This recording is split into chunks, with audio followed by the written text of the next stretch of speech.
하나님 말씀은 예레미야 2장 29절부터 37절까지의 말씀입니다. 하나님은 이스라엘의 죄악에 대해서 심판을 선고하십니다.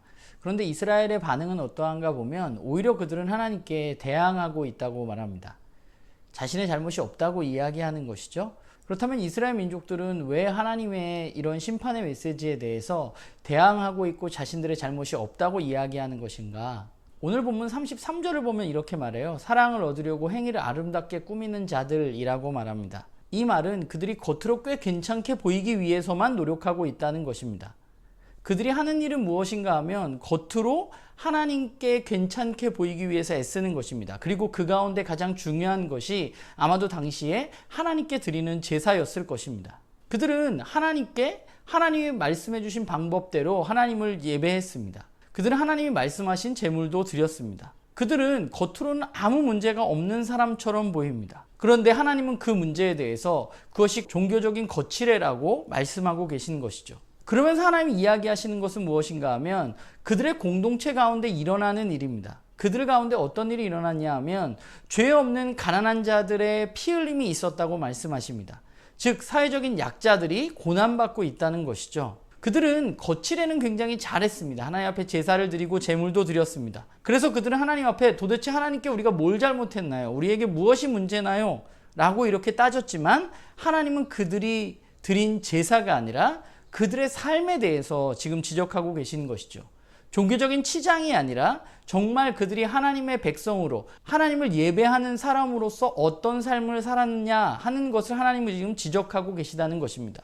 그리고 그들에게 일어난 또 한 가지 일은 무엇인가 하면 그들은 하나님을 의지하는 것이 아니라 주변의 강대국들을 의지했다고 하나님은 말씀하십니다. 그러니까 결국 그들이 의지한 것은 뭐예요? 하나님이 아니라 눈에 보이는 힘이 센 권력이 있는 그런 주변의 강대국들을 의지해서 자신의 문제를 해결하기를 원했다는 것이죠. 이스라엘 민족들은 하나님께 제사는 잘 드렸지만 그러나 그들은 하나님의 말씀을 따라서 살지도 못했고 또한 그들은 하나님을 온전히 의지하지도 못했습니다. 이 말은 그들이 하나님 앞에 온전하게 예배하는 자들이 아니었다는 것을 말하는 것이고 하나님은 이 부분에 대해서 심판하시겠다고 말씀하고 계신 것입니다. 그들은 자기 스스로를 꽤 괜찮은 사람들로 생각했던 것 같아요. 하나님 앞에 제사 잘 드리고 하나님이 원하시는 제물을 드렸기 때문입니다. 그러나 하나님이 요구하시는 것은 제사가 아닙니다. 하나님이 요구하시는 것은 제물이 아닙니다.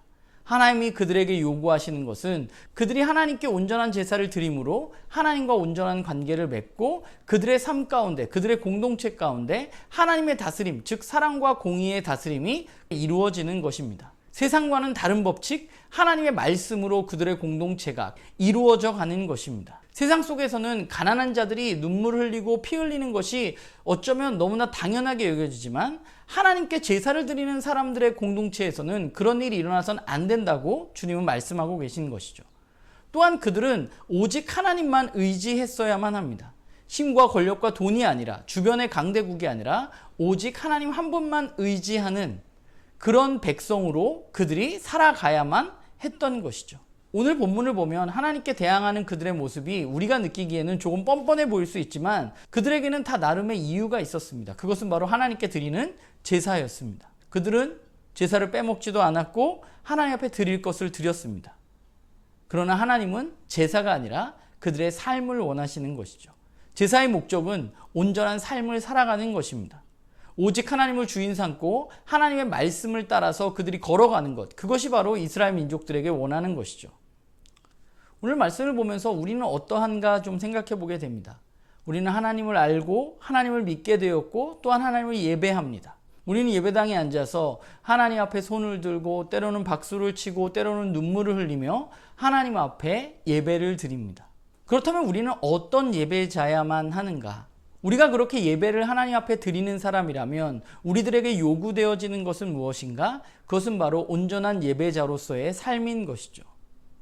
온전한 예배를 드리는 하나님의 백성은 가난한 사람들의 눈물 한 방울에도 가슴이 아파하는 사람이어야만 합니다.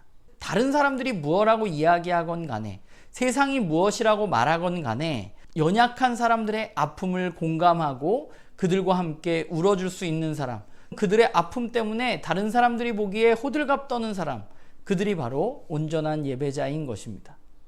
또한 온전한 예배자는 힘과 권력과 돈을 의지하지 않는 사람입니다. 온전한 예배자는 하나님과의 온전한 관계 속에서 하나님만 의지하며 살아가는 사람들입니다.